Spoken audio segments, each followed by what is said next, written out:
दोस्तों, the goat life movie कहीं ना कहीं अपना काम करना स्टार्ट कर चुकी है। जी हाँ दोस्तों, सऊदी अरब के लेबर लॉ में हुरूब एक बहुत बड़ी परेशानी थी, बहुत बड़ी प्रॉब्लम थी वर्कर्स के लिए, और ये परेशानी लगभग खत्म कर दी गई है। जी हाँ दोस्तों, 2024 में हुरूब को लेकर के नए बड़े बदलाव किए गए हैं। आज की इस वीडियो में जितने भी बदलाव किए गए हैं सबको डिटेल में बड़ी आसान भाषा में समझेंगे, इसीलिए बस आप वीडियो को पूरा देखते रहिए ताकि आप कोई पार्ट मिस ना कर दें। अगर आपके ऊपर कभी हुरूब वाली कोई परेशानी आती है और आपने ये वीडियो देख रखी है तो ज़रूर आपको हेल्प मिलेगी। तो सबसे पहले बात कर लेते हैं कि आखिर हुरूब होता क्या है। दोस्तों, जिन लोगों को पहले से पता है कि हुरूब क्या है वो ये पार्ट स्किप करके आगे बढ़ सकते हैं। बाकी जिनको नहीं पता कि आखिर हुरूब होता क्या है उन लोगों के लिए मैं बता दूं कि सऊदी अरब में कफाला सिस्टम चलता है। कफाला सिस्टम में होता ये था कि जब कोई भी वर्कर सऊदी अरब में काम करने आता है तो उसका जो कफील होता है उसकी सारी जिम्मेदारी, वर्कर की सारी जिम्मेदारी कफील के ऊपर होती है।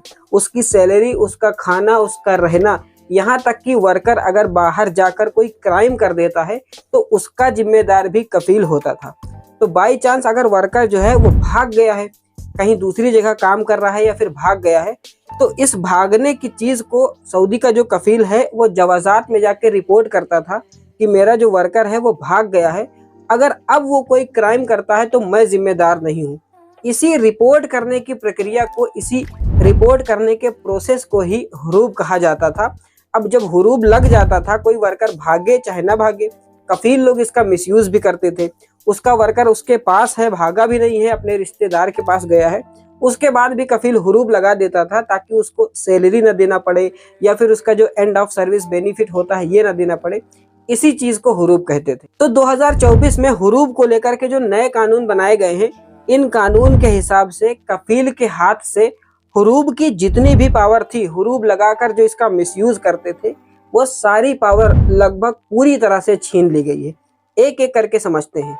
सबसे पहले नंबर पर आता है कि जब भी कोई कफील किसी वर्कर के ऊपर हुरूब लगाता है तो अब नए नियम के हिसाब से जैसे ही कोई कफील किसी वर्कर के ऊपर हुरूब लगाएगा, मिनिस्ट्री में जो डेटा सेव है, जो कनेक्शन है वर्कर और कफील का, वो हट जाएगा, कनेक्शन काट दिया जाएगा।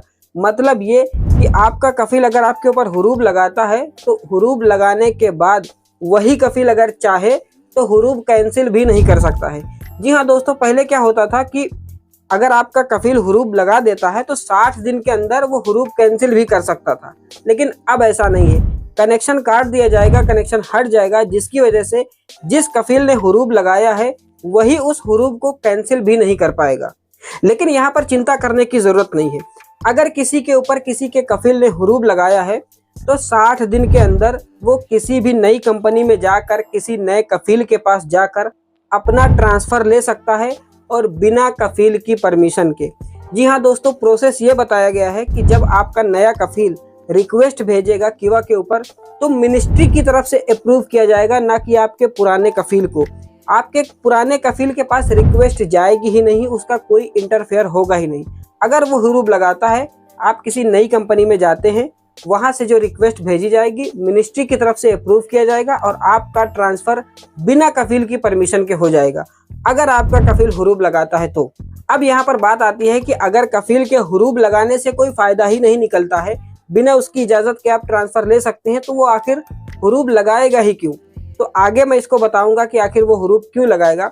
दूसरे नंबर पर बताते हैं आप लोगों को कि अगर कोई कफील किसी के ऊपर हुरूब लगा देता है या एब्सेंट फ्रॉम द वर्क की रिपोर्ट कर देता है, हुरूब लगा देता है, तो फिर वो 60 दिन के अंदर अपना फाइनल एग्जिट लगवा सकता है। जी हाँ दोस्तों, अगर आपका पासपोर्ट आपके पास है, आपके कफील ने आपके ऊपर हुरूब लगा दिया, आपको कुछ नहीं करना है, जवाजात में जाकर अपना फाइनल एग्जिट अप्लाई करना है। जैसे ही वहाँ पर दिखेगा कि आपका हुरूब लगाया गया है और अभी 60 दिन नहीं हुए हैं, तो आपका फाइनल एग्जिट लग जाएगा और आप अपने घर चले जाएंगे। मतलब यहाँ पर भी आपके कफील के हाथ में कोई पावर नहीं है, हुरूब लगाने के बाद भी आप अपने घर आराम से जा सकते हैं।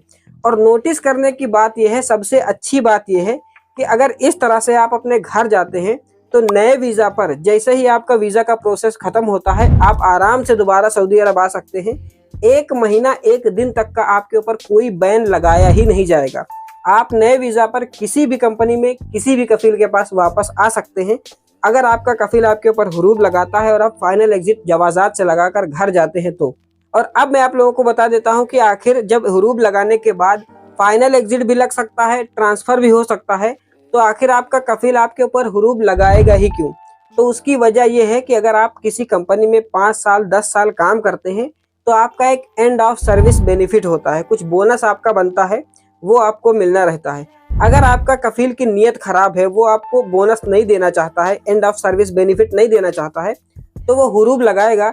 इससे क्या होगा कि अगर आपको अपना एंड ऑफ सर्विस बेनिफिट लेना है तो उसके लिए आपको कफील के ऊपर केस करना होगा, और यहाँ की जो जवाजात की कोर्ट है वहाँ पर तहरील जिसको कहते हैं, वहाँ पर चक्कर लगाने पड़ेंगे, जिसकी वजह से जब आप केस जीतेंगे तब आपको एंड ऑफ सर्विस बेनिफिट मिलेगा। तो ज़्यादातर लोगों का यही करना होगा कि चलो छोड़ो, जाने दो, जो जितना भी पैसा है, अब हम नए वीज़ा पर दूसरी कंपनी में आएंगे या फिर किसी दूसरी कंपनी में ट्रांसफ़र ले सकते हैं।